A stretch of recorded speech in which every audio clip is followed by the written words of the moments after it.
El sentido de la libertad. Laura López Azofeifa, psicóloga. Se considera que la libertad, es innegable que uno de los valores más trascendentales del ser humano es la libertad. Se podría definir siguiendo a Martínez Echeverry, 1998, en los términos siguientes.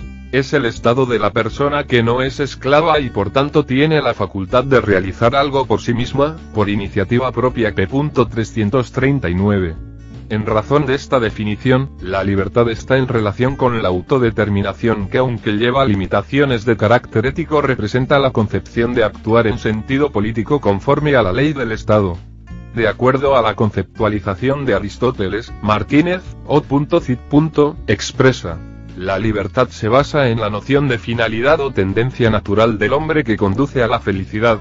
Esto hecho mediante la representación de acciones libres y voluntarias que no son producto de coacción, ni de ignorancia, y su conceptualización va ligada a la razón de libertad de una manera absoluta y simple. Hay que decir que se hace libre y voluntariamente lo que obramos cuando estamos ajenos a toda coacción. Aristóteles, p. 339.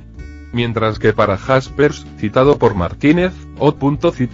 la libertad es existencial, lo decisivo de la elección es que yo elijo. P. 340.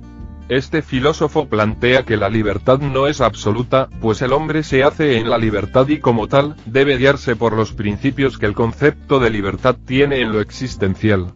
Gidensa, 2001, en Consideraciones alrededor del tema de cultura, sociedad e individuo, al analizar la relación que existe entre la socialización y la libertad individual, señala que en el proceso de socialización cada persona desarrolla su propia individualidad y libertad, porque en el curso del proceso de la socialización, cada uno desarrolla un sentido de la identidad propia y la capacidad de pensar y actuar de forma independiente.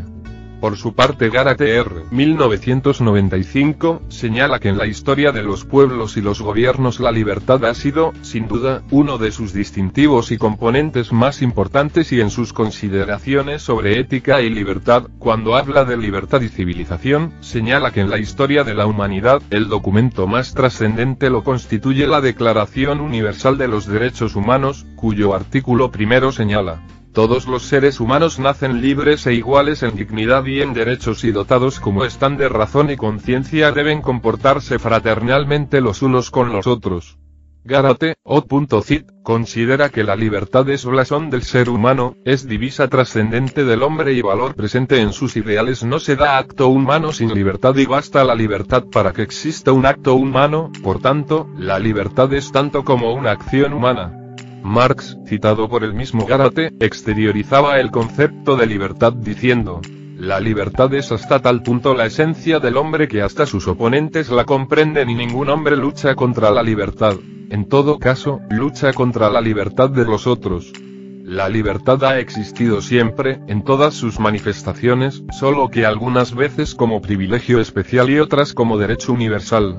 P. 22. Para Thiebaud, 1999, la libertad es ideal y principio ético, político y jurídico que se refiere a la construcción de las acciones de los individuos y a la capacidad que tienen como sujetos para desarrollar sus ideas, planes de vida o propuestas. P. 72. La concepción política de la libertad, muy cuestionada hasta hace poco dentro de los intereses ideológicos y de poder, que mantenían al mundo en suspenso como producto de la coacción que ponía a prueba la lealtad de muchos hombres, nos lleva a hacer las siguientes consideraciones siguiendo el pensamiento de Berlín I. 2000, quien expresaba que coaccionar a un hombre es privarle de la libertad, valor íntimamente ligado a la bondad y a la felicidad. El mismo autor extendiéndose en consideraciones en la libertad como valor. Autores: Dr. José Ramón López Gómez, Dra. Pilar Bracho de López, Dra. Rosa M. González de Gelbes. Relación con el sentido de la libertad, manifiesta que la misma puede ser interpretada en dos sentidos: la idea de libertad negativa y la idea de libertad positiva. El sentido positivo de la libertad, según el autor antes mencionado, está en relación con aquellas acciones que yo puedo realizar, por decisiones que dependen de mí mismo, y no por presiones o acciones, sean estas del tipo que sean, que provengan de factores externos. Por el contrario, hay que determinarse o ser libres, y el autor expresa: quiero ser el instrumento de mí mismo y no de los actos de voluntad de otros hombres. Quiero ser sujeto y no objeto, ser movido por razones y por propósitos conscientes que son míos. P. 231. Para concretar el pensamiento de Berlín, podemos decir que hay libertad cuando soy dueño de mis acciones, y también es libertad lo que yo no puedo decidir porque otras personas me lo impiden hacer. Estos dos conceptos, lógicamente no están muy alejados el uno del otro, pero no son más que la forma negativa y positiva de la misma cosa.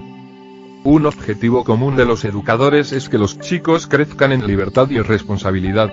Para conseguirlo habrá que promover y fomentar que los pequeños tomen sus propias decisiones y escojan entre distintas posibilidades.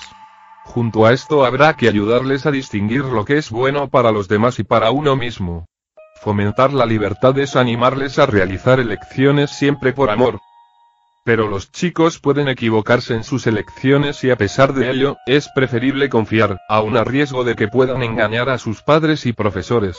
Pronto serán conscientes de sus actos y se avergonzarán, ganando en responsabilidad. Pero si no se confía en ellos, se sentirán a engañar siempre. Por eso los educadores han de hacer el esfuerzo de confiar en la capacidad del chico de decidir por sí mismo.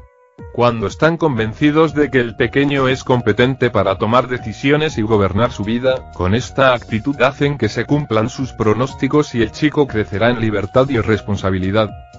Por el contrario, si los educadores piensan que el pequeño es malo o no es capaz de tomar decisiones acertadas, estos pensamientos influirán en el otro y aunque no digan directamente nada sobre el chico, este percibirá la opinión de los mayores y se ajustará a esa predicción o pronóstico. Terminará desconfiando de los educadores y no mejorará en su formación. Fomentar la libertad es ir haciendo poco a poco más libres e independientes a quienes tienen los educadores a su cargo. Que aprendan a valerse por sí mismos, ser dueños de sus decisiones y alcancen la plena libertad y la total responsabilidad. Recuerda, eliges tu camino, no permitas ser esclavo de tu decisión, cambia con tu autoconocimiento tu vida.